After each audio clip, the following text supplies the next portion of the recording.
गिरिराज बाबू पक्के कास्टिस्ट आदमी हैं। इनको बड़ बोले में मज़ा आता है। बहुत ही बढ़िया से महसूस खा करके पूजा वूजा करते हैं कि नहीं करते हैं हमको नहीं मालूम। इस बार बेगूसराय में कैसे जीते हैं हमको नहीं मालूम है, और अररिया में कैसे जीत हो गई हमको नहीं मालूम है। डिग्री फर्जी, बात फर्जी, काम फर्जी। वो हमसे बड़े ना हैं, 74-75 साल के हैं, तो उनको ज्ञान नहीं, हम ज्ञान देने वाले आदमी हैं। वो बड़ी ज्ञानी आदमी है। यह तरीका चूंकि इन्होंने सीखा है किससे? गोडसे से। गोडसे कौन था? महात्मा गांधी का हत्यारा।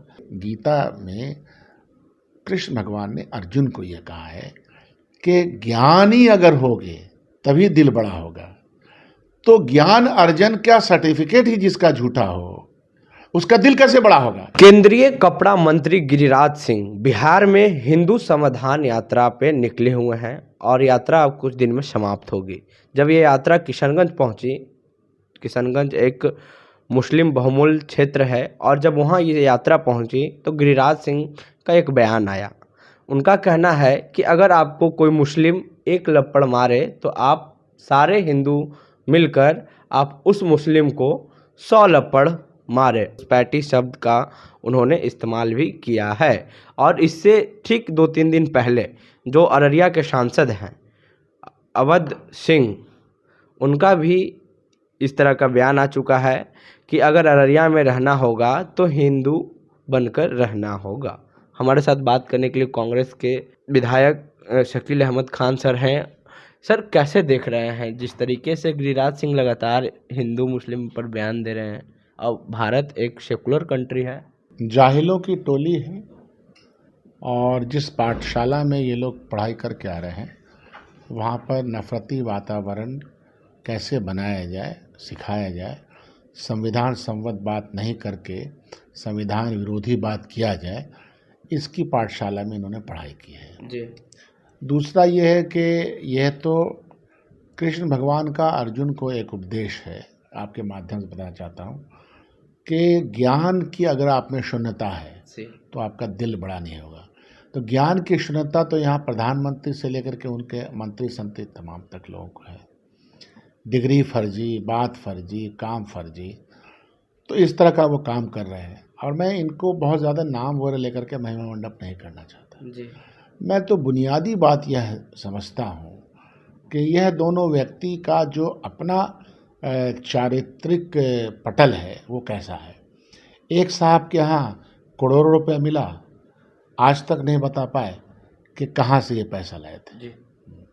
ये पैसा भ्रष्टाचार के का जो आपके पास इकट्ठा हुआ था उसका क्या रूपरेखा है। दूसरे अररिया में चूँकि मैंने चुनाव भी लड़ा है, तो अररिया में यह जब मैं चुनाव लड़ रहा था, यह साहब भी लड़ रहे थे, लेकिन एक बात मशहूर थी वहाँ कि बताइए भारतीय जनता पार्टी ने एक साइकिल चोर को दे दिया टिकट। साइकिल चोर? हाँ, ये हम सुनते थे वहाँ।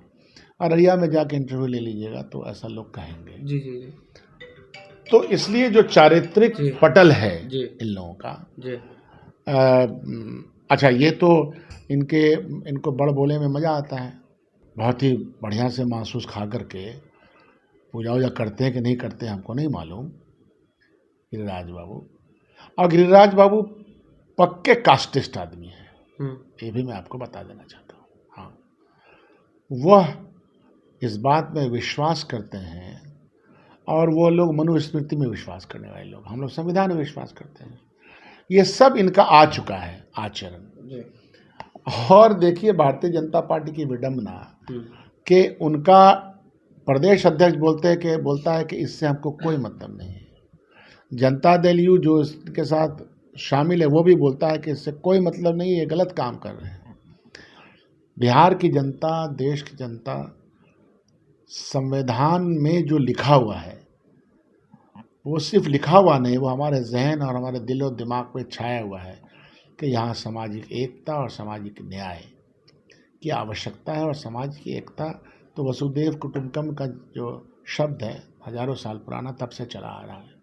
अब ये धमकी भरी आवाज़ें क्यों आ रही हैं? सीधा कारण है क्योंकि इनको लगता है कि सत्ता पाने का जो तरीका है वो नौजवानों को नौकरी दे करके नहीं मिल पाएगा, क्योंकि दे ही नहीं सकते, दिया ही नहीं है। झूठ बोलना और देश के विकास की बात करना, आर्थिक नीति को सुधारना, महिलाओं को इज्जत देना, पिछड़े अति पिछड़े किसानों को, नौजवानों को काम देना, उनको रोज़गार देना, ये तो कर नहीं पाएंगे। तो आखिर इनके पास कौन सा हथियार है, हरबा कौन सा है? तो ये हरबा है सांप्रदायिकता का। और सांप्रदायिकता के हरबे में आप देखिएगा कि इस देश की जनता ने इनको 240 दिया जी। सांप्रदायिकता के हरबे का इन्होंने इस्तेमाल किया प्रधानमंत्री के भाषण में, आप देख लीजिएगा लोकसभा के ज़माने में। तो इससे होना जो ना कुछ नहीं है। मैं तो आपके माध्यम से अपील करता हूं कि शांति प्रिय जनता बुनियादी सवाल पर इन तमाम लोगों को लपेटे, और यह जो इनका झंझट फैलाने का जो तरीका है, और यह तरीका चूँकि इन्होंने सीखा है किससे? गोडसे से। गोडसे कौन था? महात्मा गांधी का हत्यारा। तो वहाँ से जो श्रृंखला यहाँ तक आ रही है, हत्या, लूट, फजीहत, बार बार एक झूठ को 100 बार बोलना, तो इसलिए इस सब काम में ये लगे रहते हैं। इस बार बेगूसराय में कैसे जीते हैं हमको नहीं मालूम है, और अररिया में कैसे जीत हो गई हमको नहीं मालूम है।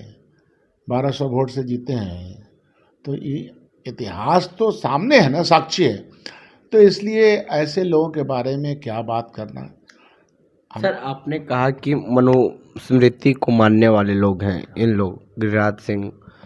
तो हम एक सवाल करना चाहते हैं सर कि जब संसद भवन में ओथ होती है, शपथ ग्रहण होती है, तो हाँ, इस तरह का जो आपने शब्द का चयन किया है, उस तरह की तो वहाँ कुछ बातचीत ही नहीं होती है। बिल्कुल सही कह रहे हैं। इनकी मजाल नहीं है कि वो उस बात का उद्धरण करें। जी। हाँ, बोल नहीं सकते, लेकिन मन में बहुत है। मन में इतना है कि अगर चुपचाप इनके पास बैठे रहिएगा तो और जातियों को, पिछड़े, अति पिछड़े, दलितों को जिस है दृष्टि से ये देखते हैं, वो हम लोग को मालूम है कि किस तरह से ये लोग करते हैं। और आरक्षण का विरोध कौन कर रहा है? आरक्षण का लाभ किसको मिल रहा है? जो पिछड़ा है, अति पिछड़ा है, दलित है, उसको उस लाभ से वंचित रखने का ये लोग एन केन प्रकार प्रयास करते हैं। ये कास्ट सेंसस का विरोध कौन किया? भारतीय जनता पार्टी कर रही है।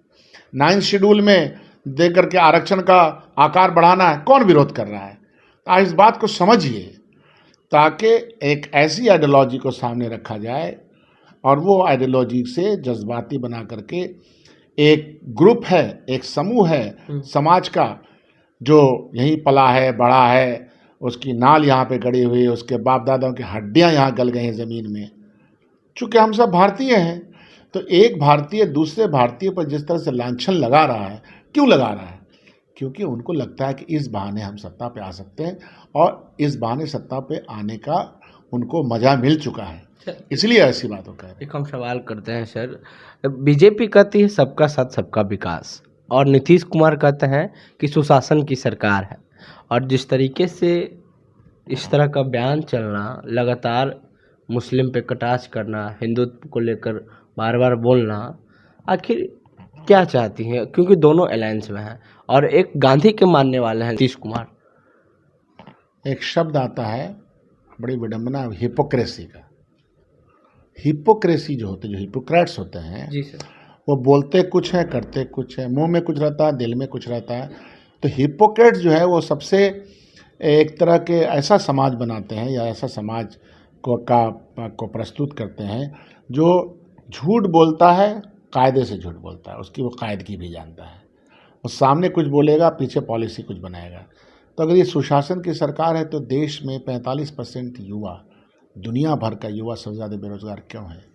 देश में शिक्षा के ऊपर नमीबिया से भी कम खर्च हिंदुस्तान कर रहा है। स्वास्थ्य व्यवस्था पे दूसरे अगल बगल के कंट्री से भी कम खर्च कर रहा है। अगर यहाँ की जनता के साथ उनको कुछ लेना देना है, हाँ, एयरपोर्ट बनवाएंगे, बड़े पैमाने पे एयरपोर्ट बन रहे हैं, और वो एयरपोर्ट किसको दे दिए जाएंगे? अडानी को। अडानी के लिए देश का प्रमुख आदमी जाकर के दूसरे कंट्री में उसके लिए ठेकेदारी मांगता है। ऐसा देश, ऐसा समाज किसने बनाया है? हम लोग क्या कह रहे हैं कि ये अम्बेडकरवादी देश है, ये कबीर का है, नानक का है, और साहू महाराज का है, ये ज्योतिबा फूले का है, या अबुल कलाम का है, महात्मा गांधी का है, जवाहरलाल नेहरू का है, अम्बेडकर का है। सरदार पटेल का, सबका है, झलकारी बाई का है, सांझी शहादत है, सांझी विरासत है। 1857 में वीर कुंवर सिंह से लेकर के बहादुर शाह जफर तक किसके लिए मरे थे? इसी हिंदुस्तान की प्राप्ति के लिए, अंग्रेजों से। ये लोग क्या कर रहे थे? अंग्रेजों की मुखबरी, साक्ष्य प्रमाण। झंडा, तिरंगा झंडा फहराया नहीं कभी, 52 साल तक रिकॉर्डेड। और उसके बाद तिरंगा झंडा के खिलाफ आज़ादी मिलने के फ़ौरन बाद बोले, जब तिरंगा झंडा अपनाया जा रहा था। तो इनका इतिहास क्या बताना है? ये इतिहास जो है इनका, वो झूठ बोलने का। लेकिन हाँ, सत्ता की प्राप्ति आगे हो गई है, धन की प्राप्ति हो गई है, तो छल कपट धन कभी कभी लोगों के पास आ जाता है। इतिहास में अच्छे नामों में उनका नाम दर्ज और फहरिस्त में नाम नहीं होता। एक हम अंतिम सवाल कर लेते हैं सर, जो अपने देश के प्राइम मिनिस्टर हैं नरेंद्र मोदी, जब वो बाहर जाते हैं विदेश दौरा पे, तो अधिकतर मुस्लिम कंट्रीज़ में वो मुलाकात करते हैं और उन्हीं के कैबिनेट के मंत्री इस तरीके के मुस्लिम के खिलाफ बयान देते हैं बिहार में। तो आप मोदी जी से क्या कहना चाहेंगे? नहीं, औपचारिकता वो ना निभाएं। आज तो ये भी पता चल गया, बीफ के नाम पर, मीट खाने के नाम पे, कपड़ा पहनने के नाम पर जिस तरह से मॉब लिंचिंग होकर के मासूम लोगों को मारा गया, जिस तरह का वातावरण बनाया जा रहा है, तो सबसे बड़ा एक्सपोर्टर बीफ का कौन है? क्या अल्पसंख्यक समाज का आदमी है? बहुसंख्यक समाज का आदमी बीफ का सप्लायर है हिंदुस्तान का सबसे बड़ा। कौन दिया उसको लाइसेंस? कौन लोग उसको प्रोत्साहन दे रहे हैं? कौन लोग चंदा ले रहे हैं अपनी पार्टी के लिए? तो इसलिए मैंने कहा, एक शब्द है ना, पाखंडी, हिपोक्रेट। ये पाखंड लोगों के हाथों में चीज़ें आ गई हैं। दिल बड़ा नहीं और ज्ञान की शक्ति नहीं। तो जब दिल बड़ा नहीं है, ज्ञान की शक्ति नहीं है, और देश के इतिहास को, देश की किताबों को समझ नहीं पा रहे हैं, देश के अपने बुजुर्गों के कहे हुए बातों को नहीं मान रहे हैं, ऐसे ही चलेगा जैसा चल रहा है। अफसोसनाक है। तो आप मोदी जी से कुछ कहना चाहते हैं सर कि उन पे कोई कार्रवाई हो? अच्छा, कि वो हमसे बड़े ना हैं, 74-75 साल के हैं, तो उनको ज्ञान नहीं? हम ज्ञान देने वाले आदमी हैं, वो बड़ी ज्ञानी आदमी है। मैं तो सिर्फ ये समझा रहा हूँ कि गीता में कृष्ण भगवान ने अर्जुन को ये कहा है कि ज्ञानी अगर होगे तभी दिल बड़ा होगा। तो ज्ञान अर्जन क्या सर्टिफिकेट ही जिसका झूठा हो, उसका दिल कैसे बड़ा होगा? इससे बड़ी बात मैं क्या कहूँगा। शुक्रिया सर बातचीत करने के लिए। तो हमारे साथ बात कर रहे थे शकील अहमद खान सर, कांग्रेस के विधायक दल के नेता हैं और वर्तमान में विधायक भी हैं, और इनका साफ कहना है कि जिस तरीके से झूठ बोला जा रहा है, परोसा जा रहा है, ये तो उनकी फैक्ट्री ही है। हमारी बातचीत में आपकी क्या राय है, प्रतिक्रिया देनी चाहिए कमेंट बॉक्स में। अगर आप वीडियो हमारे फेसबुक पेज पे देख रहे हैं तो पेज को लाइक कर लें। अगर आप वीडियो हमारे यूट्यूब चैनल पे देख रहे हैं तो चैनल को घंटी बजा के सब्सक्राइब कर लें। द न्यूज़ हिंट के लिए अमन, पटना।